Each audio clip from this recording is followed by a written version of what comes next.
Terima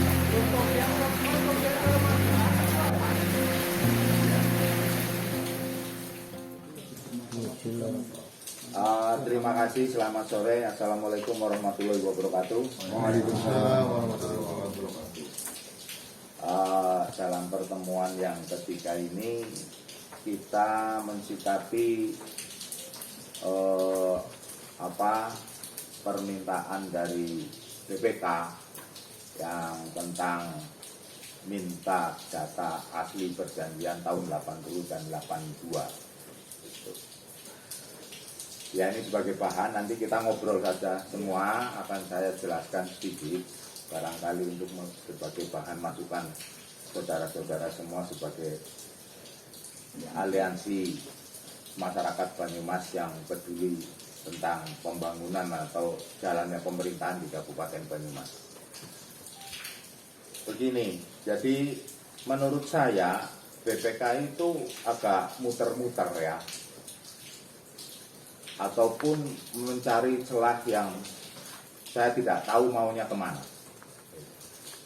Yang pertama, kalau BPK meminta asli perjanjian, di dalam perjanjian itu tidak ada jumlah uang disebutkan, tidak ada. Jadi kalau alasan BPK perjanjian itu untuk menghitung kerugian negara, tidak ada di situ jumlah uang yang ada.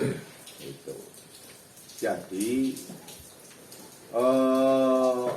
tapi apapun juga kita sebagai masyarakat Banyumas akan mengupayakan untuk mendapatkan perjanjian asli itu.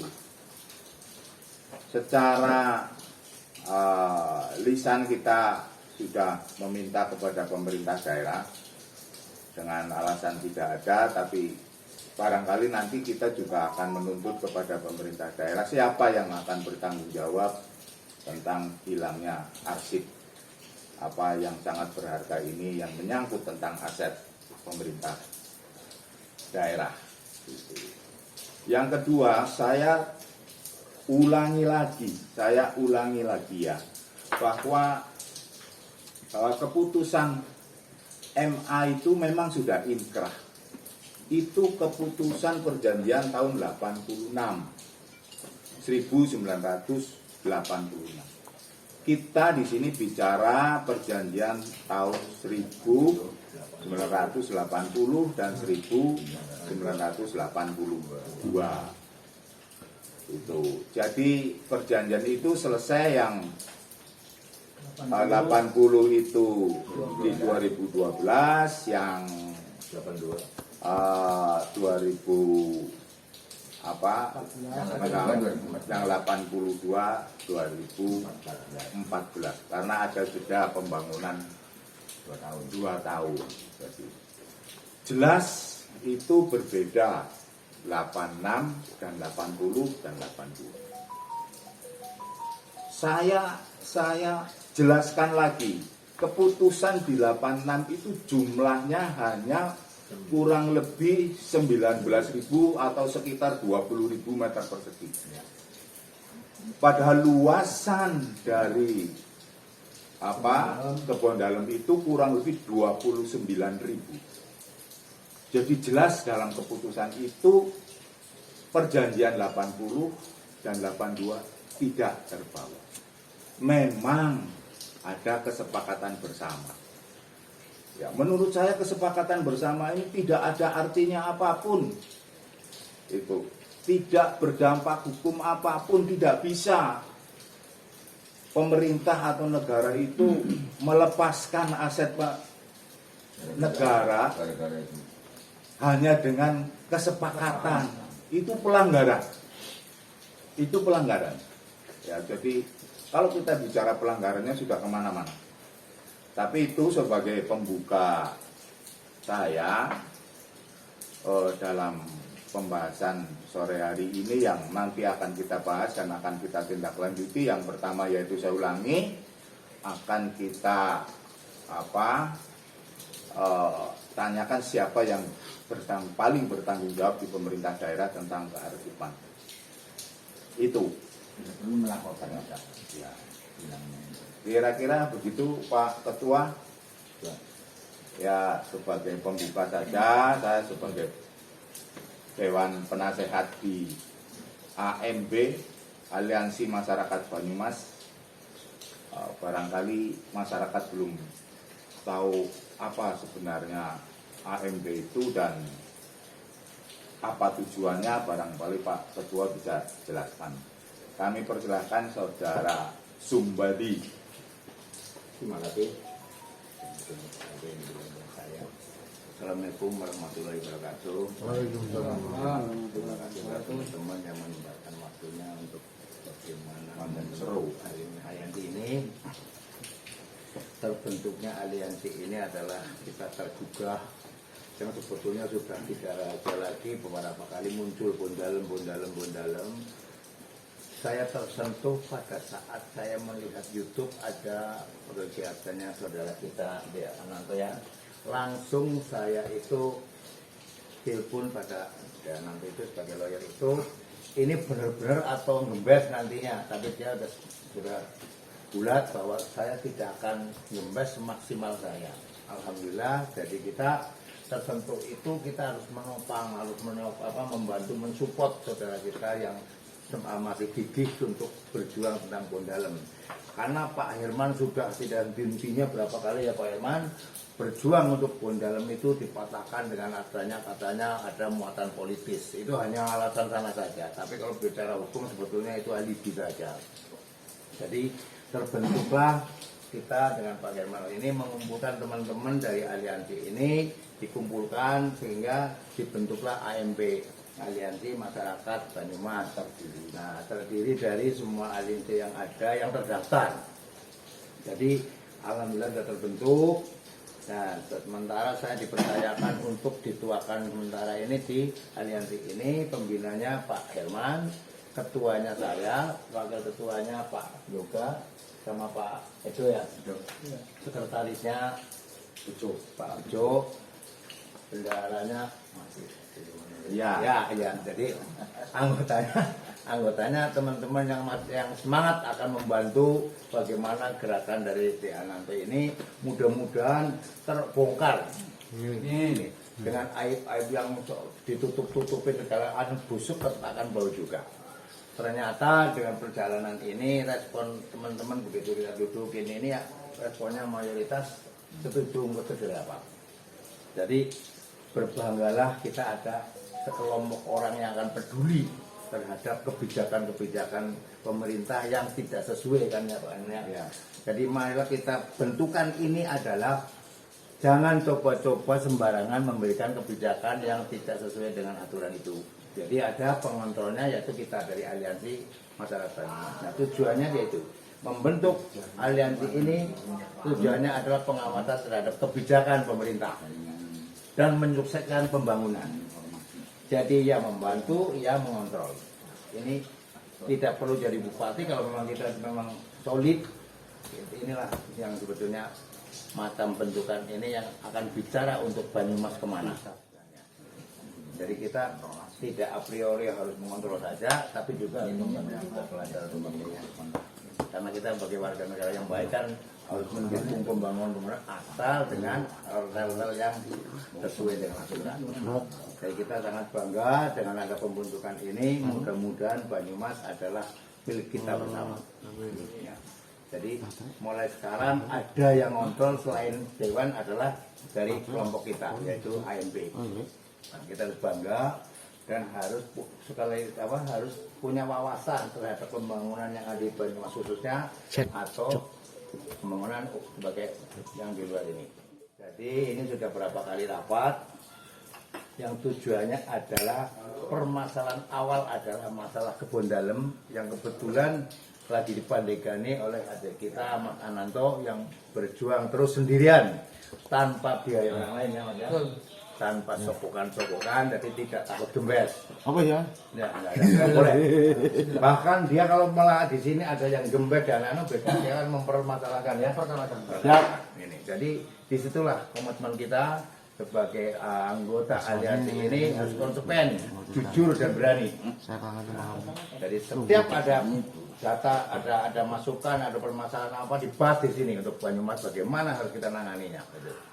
Mungkin kita panjang lebar, nanti akan dipandu lagi oleh rekan kita yang lagi menangani permasalahan ini. Mudah-mudahan yang berapa kali sudah dibongkar terlalu gembes. Ya. Ini mudah-mudahan semakin kesini semakin mendapat data yang harus yang bisa kita ungkap ya Mas ya. Mudah-mudahan di doa Allah akan membuka ini dengan kebaikan semuanya. Amin. Assalamualaikum warahmatullahi wabarakatuh. Waalaikumsalam warahmatullahi wabarakatuh. Perlu ditegaskan apa yang disampaikan oleh saudara ketua aliansi bahwa kita harus memahami kontrol itu ya peran aktif, ikut berpartisipasi aktif dalam proses pembangunan dengan mengontrol kebijakan pelaksana negara, pejabat pelaksana dari pemerintah. Itu kita harus memahami itu sehingga tadi ditegaskan oleh Mas Badi, kita akan kontrol secara keseluruhan, selalu bersikap kritis, tapi juga konstruktif dalam arti kritisnya tidak hanya asal ngomong, tidak hanya asal mengkritik, tapi kita berdasarkan data dan fakta. Inilah yang kemudian melatar belakangi berdirinya aliansi ini, karena beberapa kali pertemuan ini muncul muka-muka baru terus, jadi saya berterima kasih dan apresiasi bahwa mudah-mudahan ini adalah gayung bersambut. Kontrol sosial yang akan kita lakukan ini adalah semata-mata untuk kemajuan, semata-mata untuk kebaikan dari penyelenggara negara. Kira-kira semacam itu. Lalu kemudian unsur-unsur yang mau bergabung di aliansi ini memang juga punya komitmen yang sama bahwa clean government, bersihnya pemerintahan ini menjadi tuntutan mutlak bagi kita. Lalu juga posisi equality before the law, semua bersama kedudukannya di muka hukum itu juga harus berlaku kepada siapapun. Sehingga konsekuensi dari apa yang kita lakukan ini, siapapun yang akan terkena ya itu menjadi konsekuensinya. Karena kalau kita ingin menegakkan negara hukum dan demokrasi, salah satu pilarnya adalah civil society, kekuatan masyarakat umum atau rakyat. Kira-kira itu. Lalu waktu berikutnya saya serahkan untuk pemaparan dari Mas Yoga Sugama, tapi Wakil Ketua Aliansi, sebelum nanti diserahkan waktunya kepada Mas Ananto Wijato. Silakan Mas Yoga Sugama. Terima kasih. Assalamualaikum warahmatullahi wabarakatuh. Sebetulnya tidak ada yang akan saya sampaikan adalah tidak ada hal yang baru, tapi saya meneruskan apa yang sudah diperjuangkan oleh sahabat kita yaitu Mas Ananto. Mas Ananto sudah sampai ke Barreskrim, Barreskrim langsung menyurati untuk mengetahui jumlah kerugian negaranya, langsung menyurati berkoordinasi dengan BPK RI.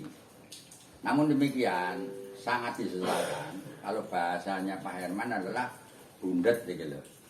Karena alasan BPK adalah BPK butuh surat perjanjian yang asli tahun 80 dan 82. Sedangkan di 80-82 itu 1980-1982 itu tidak ada nilai gitu loh. Nah, kalau mau kan sebetulnya sederhana saja. Perjanjian 1980 dan 1982 itu harus sudah kembali kepada negara, kepada Pemda. Itu adalah 30 tahun ditambah 2 sehingga 2012 dan 2014. Nah, ini aja dianggap enteng. Karena apa? Tatkala tahun 12 dan tahun 2014 itu Pemkab tidak melakukan apa-apa, tapi bahkan dikontrakkan lagi oleh BJG kepada pihak lain. Nah, ini kan Pemkab sama saja melakukan pembiaran. Ada pasalnya ya, melakukan pembiaran. Nah, ini yang mau kita kejar, ya kan? Kita akan menggugat ke Pemkab juga, melakukan Pemkab bahwa Pemkab melakukan pembiaran atas aset kita yang dikuasai oleh pihak lain. Yang pertama.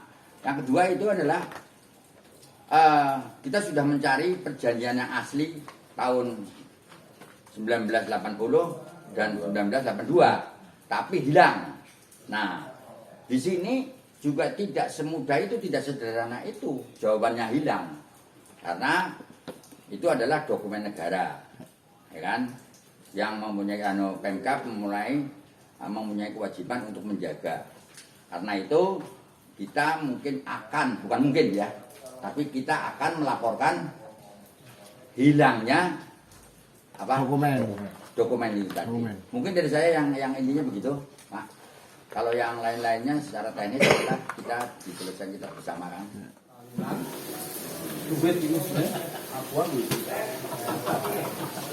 Itulah penjelasan yang sudah gamblang. Monggo kalau ada tambahan dari Mas, belajar mengupas, jadi nanti dalam kualitas kita hidup semuanya wawasannya hidup ya Pak ya. Jadi ada anak-anak kita membuka untuk semuanya lah. Monggo ada pemikiran yang bagaimana atau melangkahnya bagaimana kita belajar. Intinya Mas, yang jenengan pertanyakan itu dulu Mas. Ya. Dulu. Ya. Jadi jenengan sudah ketinggalan kereta. Ya makanya saya Menghilang jenengan, karena saya vakum memang. Nah, karena SP2HP itu sudah fokus dan tinggal finalnya saja terkait BPK menghitung kerugian keuangan negaranya, tinggal itu aja. Ya. Jadi tinggal finalnya di situ, terus kemudian naik CD, ya atau naik CD dulu baru perintah menghitung, kemudian penetapan tersangka. Memang masih lidik sampai detik ini masih lidik Mas. Nah, mohon doa restu dari jenengan nanti bergerak memang harus bergerak Pak, walaupun energinya gede, tapi harus bergerak karena jenengan sudah 3 tahun lamanya vakum. Harapan saya adalah untuk eksistensi panjenengan semua, apalagi aliansi masyarakat Banyumas ini baru dibentuk, harus ada pergerakan yang masih perlu saya. Bukan saya memprovokasi, tapi nekoi panjenengan semua agar kiranya ini lebih refresh lagi apa? Diingatkan lagi. Diriset lagi ya. Nah, jangan sampai jenengan ketinggalan kereta seperti tadi itu. Ya, saya emang karena apa? Yang saya lakukan saat itu memang benar adanya saya dipanggil oleh Bareskrim di Tipidum. Bareskrim di Tipidum. Ya, di lantai 4 saya menjelaskan di sana. Oh, Mas, kalau begini, ini harus bupati nih yang melaporkan. Itu fakta, Pak. Masih nanti kalau pengen ketemu Pak penyidiknya. Di sana saya gelar, Pak. Gelar internal ya. di ruang sudit saya berapa lupa, tapi unitnya kanitnya saya ingat. Nah, di lantai 4 itu saya jelaskan, saya kepengen melaporkan terkait penyerobotannya Pak waktu itu. Iseng-iseng saya. Karena di 2012 dan 2014, apakah itu status quo, apakah memang masih dikuasai kemudian dikelola, disewakan kepada penyewa-penyewa yang baru. Karena apa yang disampaikan Pak Yoga benar. Harus dikembalikan di 2012 dan 2014. Tapi faktanya masih dikuasai oleh pihak swasta. Nah, kalau dikuasai sedangkan itu milik Pemda, milik panjenengan, apakah itu bukan menguasai tanpa hak? Kalau pasalnya pidana umum penyerobotan. Kan gitu Pak, simpel saya. Tapi saya gelar di sana, oh kalau begitu Mas, jenengan hanya bisa sebagai kuasa hukumnya bupati. Tak jelaskan juga, mohon maaf Pak, saya sudah mengatakan kepada bagian hukum katanya nggak berani. Alasannya apa sih nggak tahu. Nggak berani apa tidak mau, jelas tidak mau. Karena di dalam perkara yang di lantai 6 terkait tipikornya sedang jalan. Jadi saya kepinginnya jalan dua-duanya Pak. Tipikor jalan, pidum jalan. Tapi kalau pidum itu aduannya harus dari yang dirugikan. Siapa yang dirugikan dalam hal ini? Pemda. Tapi Pemda tidak ada inisiatif untuk melaporkan. Itu ditunggu-tunggu sampai detik ini ditunggu Pak di lantai 4. Nah, ini ada cerita baru ya dari saya ya. Di lantai 4 itu menunggu. Inilah saatnya kalau bupati pengen membersihkan namanya, kalau dia memang tidak terlibat dalam perkara yang di lantai 6 korupsi, sini nah, tak tunggu nih, bersihkan nama baiknya. Paham maksud saya nggak ya? Karena ditunggu. Kalau serius, kembali ke seriusan. Kalau serius tinggal laporkan. Itu miliknya Pemda kok, ini milik panjenengan. Tapi faktanya sampai detik ini, ya mohon maaf, ada surat itu 2019 Mbak. Tapi faktanya juga tidak mengeksekusi, tidak berani. Ya, tidak mungkin juga dilakukan oleh rakyat gitu kan. Sebelum adanya, kalau inkrah kan 2012 Mbak. Tapi kalau yang terkait 2016 kan kesepakatan itu kan Desember. ya saya tidak menyangkut yang terkait yang sudah ingkrah ya 86 tapi yang saya kejar adalah yang 82 dia melakukan pembiaran sebelum ada kesepakatan melakukan pembiaran sampai detik ini pun melakukan pembiaran laporkan itu ditunggu itu di lantai 4 catat itu Pak. Kalau serius monggo Pak Bupati ini muncul bila perlu ketemu sama saya dulu tidak apa-apa kita duduk sharing membahas masalah ini panjenengan pertanyaan saya jenengan yang punya lahan Mas punya kos-kosan atau punya kontrakan nek wektune enteng kira-kira jenengan ngamuk ora angger wong izin ngono bae ngamuk lah itu logika orang nggak sekolah deh ya analoginya iya seperti itu tapi ini faktanya kok melakukan pembiaran di lantai 4 di Tipidum ditunggu sampai begitunya Pak karena pelapornya harus Pemda. Saya sebagai masyarakat tidak bisa. Tapi kalau korupsi, siapapun bisa tidak harus sebagai warga masyarakat Banyumas. Karena extraordinary crime, pidana khusus. Paham ya di sini ya? Nah, itu penting. Nah, terus tidak seriusnya lagi, kembali ke seriusan. Di saat Pemda harus melaporkan satu, yang kedua di saat Pemda harus mengeksekusi yang 8082, dia malah menggugat. Dan gugatan di PN jelas kalah, makanya dia banding. Gitu loh Pak. Nah di bandingnya ini ada keuntungan sebetulnya karena putusan banding Semarang itu tidak menerima NO. Beda dengan ditolak atau dikabulkan beda ya. Tidak diterima. Berarti kan bisa menggugat lagi. Tapi kenapa kok malah kasasi? Itu loh. Ini terkait khilafnya. Khilaf di kesepakatan di 2016 ya niatnya mungkin mau membatalkan yang 2016 itu kesepakatan. Tetapi gugatannya isinya khilaf. Itu yang saya sayangkan. Kalau dibatalkan dulu tanpa ada alasan khilaf menurut saya benar. Entah itu di mana lah gugatannya, ya. Nah, di saat seharusnya kembali untuk melakukan gugatan lagi ini terkait ketidakseriusan, tapi malah kasasi. Nah, di saat yang bersamaan PT GCG kasasi juga. Logika hukum saya, kalau orang kasasi itu kan merasa kalah. Ada upaya hukum di atasnya ke Mahkamah Agung. Jadi kalau PT GCG sekali PT GCG melakukan kasasi berarti secara tidak langsung dia mengakui kekalahannya. Betul apa tidak, Pak? Iya kan? Loh ini logika hukum begitu. Tapi jangan melakukan pembodohan lah kepada masyarakat. Masyarakat semua pada pinter kok. Kok sama-sama kasasi. Jadi ini ditunggu nih. Iya makanya seperti yang menunggu putusan Mahkamah Agung. Nggak tahu mungkin katanya seminggu lagi atau 2 minggu lagi. Ya itu nggak tahu saya. Tapi eman-eman saat itu harusnya melakukan gugatan ulang dengan melihat pertimbangan-pertimbangan hakim, itulah dimasuk-masukkan lagi tuh kekurangannya apa. Misalnya di dalam pertimbangan hakim, ti Bupati kamu itu dalam positanya, dalam kronologisnya mengatakan luasan. Tapi permintaanmu tidak sesuai dengan apa yang disampaikan di dalam kronologis, di dalam posita. Jadi posita dan petitum tidak selaras. Jadi posita itu kronologis, petitum apa yang diinginkan, apa yang digugat itu tidak selaras Pak. Makanya di NO gugatannya tidak diterima. Itu loh Pak. Ini yang fakta bahwa Pemda tidak serius. Kalau serius sebelum menggugat sudah tak sampaikan ke bagian hukum, kamu melaporkan saja. Melaporkan, nggak usah menggugat dulu. Gugatanmu itu kalah nanti. Dan faktanya kalah. Karena katanya khilaf, Pak. Gitu loh. Nek khilaf ya jaluk ngapura karo masyarakat. Ya, dengan tindakan mengeksekusi misalnya. Karena itu miliknya Pemda. Oke, jadi gambaran terakhir begitu Mas. Dan detik ini saya terima kasih sekali atas kesempatan yang mungkin syukur-syukur dari pintu AMB ini ya lewat gebrakan-gebrakannya, tapi bukan gebrak ya, gebrakan-gebrakannya. Ya. Gebrak sana gebrak sini bukan ya. Harus berani muncul. Makanya dari saya begitu Pak. Nanti kalau ada tambah-tambahan akan saya jelaskan. Kalau ada pertanyaan saya jelaskan juga. Mudah-mudahan pertemuan kali ini tidak hanya kali ini, jangan bosan-bosan karena harus ada pergerakan.